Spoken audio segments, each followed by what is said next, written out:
Psalm 119, beginning with verses 33. Teach me, Lord, the meaning of your statutes, and I will always keep them. Help me stay on the path of your decrees, for I take pleasure in it. Help me understand your instruction, for it is my delight.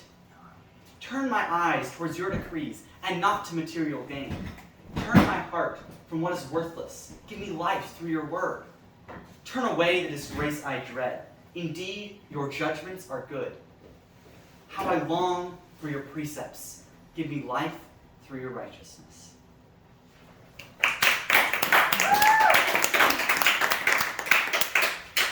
What Robin Told by George Cooper. Where do robins build their nest? Robin Redbreast told me. Up among the leaves so deep, where the sunbeams rarely creep.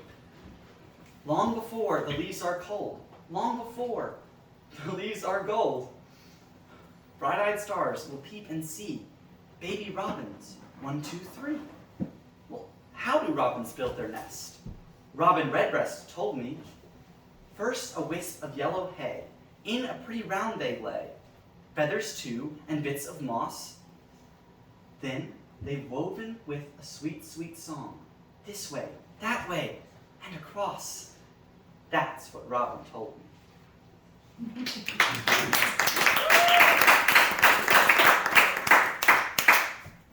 Montana, the third largest state in the U.S., the 41st state to join the Union.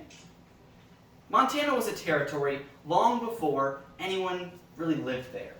When Lewis and Clark made their expeditions, Montana was recorded as being one of their favorite places. The natives that lived there were very friendly. The mountains and hills were beautiful. But they did note that there were lots and lots of grizzly bears. The years went by, fur traders and different other fugitives were leaving east, moving west.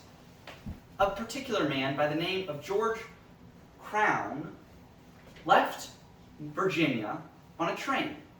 He rode up as far as he could, and then he took a horse, making his way into the Montana Territory.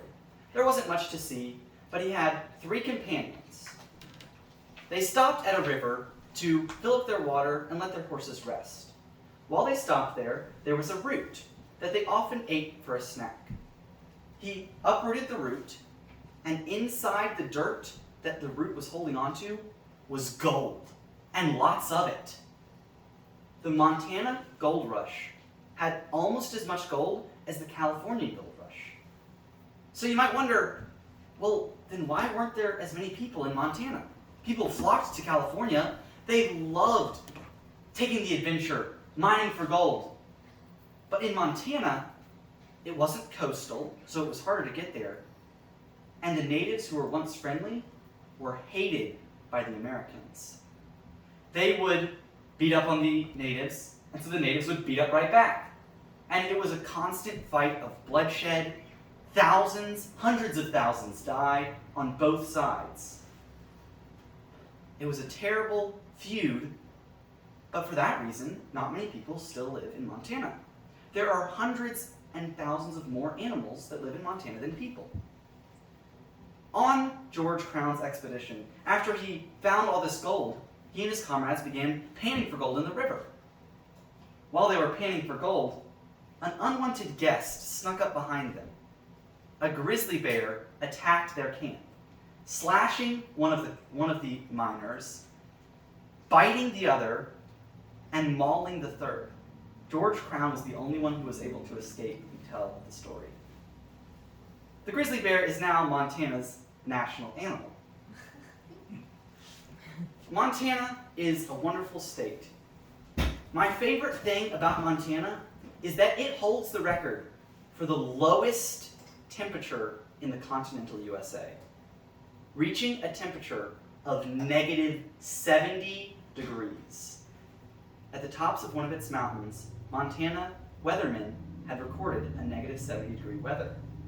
If you were in negative 70 degree weather, you would freeze. Your brain would freeze solid within the first 15 seconds.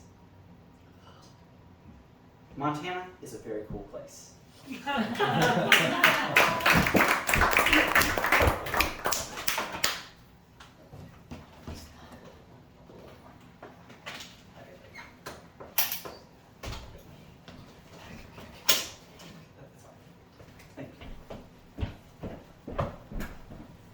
For thousands of years, people have struggled with the issue of keeping their teeth clean. Ancient Egyptians, Babylonians, all struggle with this issue because it doesn't matter how technologically advanced you are. You don't want to have bad breath. You don't want to have your teeth hurting. You don't have junk stuck in your teeth. The first ever recorded way of really cleaning your teeth was long before any method of brushing your teeth had been invented. People would take soot and rub it in their teeth. Now, this didn't really clean your teeth. It didn't really do much for you other than get food pieces out.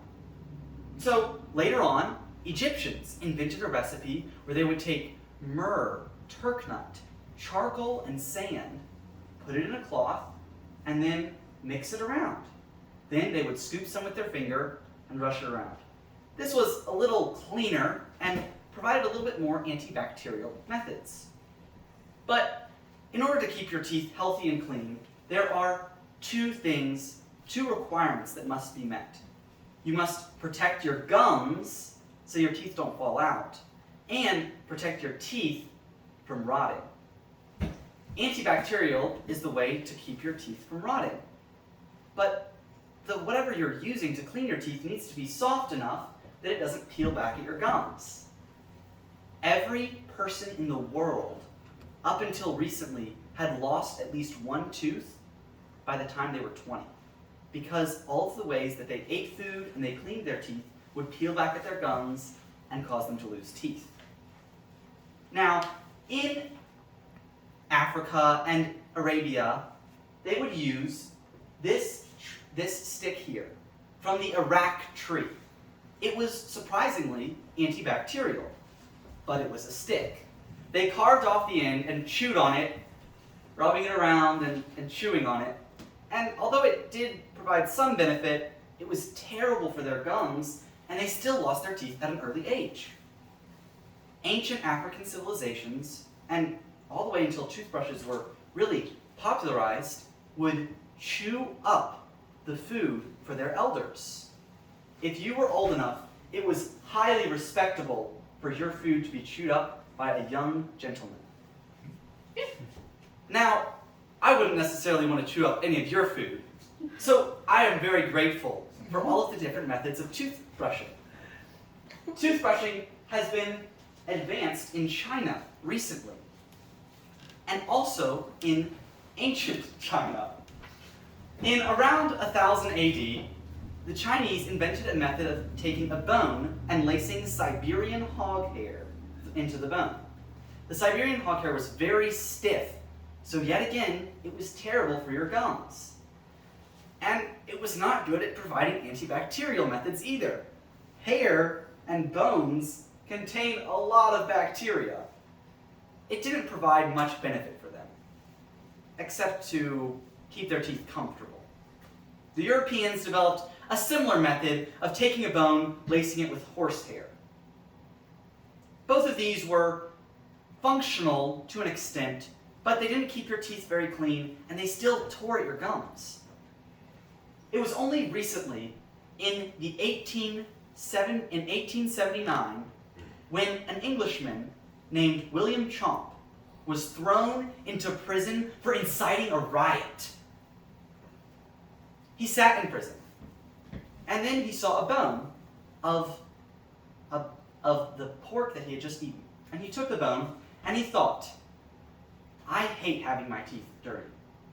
So he invented a method of cleaning your teeth, which was a lot more similar to our own method. He invented bristles that were smaller and closer together, so they didn't attack all of your gums while he was in prison.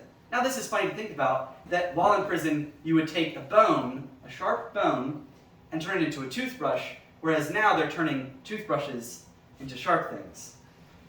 But it was wonderful, and he made a business out of it as soon as he got out of prison. Later on, in the beginning of the 19th century was the first real way to healthily clean your teeth. Nylon was invented. Nylon was the perfect way to clean your teeth without damaging them, and nylon was pretty easy to keep clean. Unlike hair, it did not retain bacteria. Did you know that at the beginning of the 20th century, 1 in every 7,000 Americans brushed their teeth? No one was brushing their teeth. It wasn't common practice.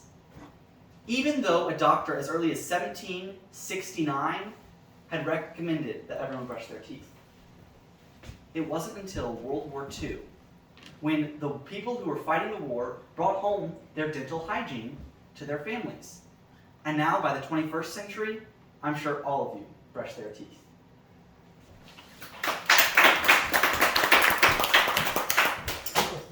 Questions? Oh, yes. I'm sorry.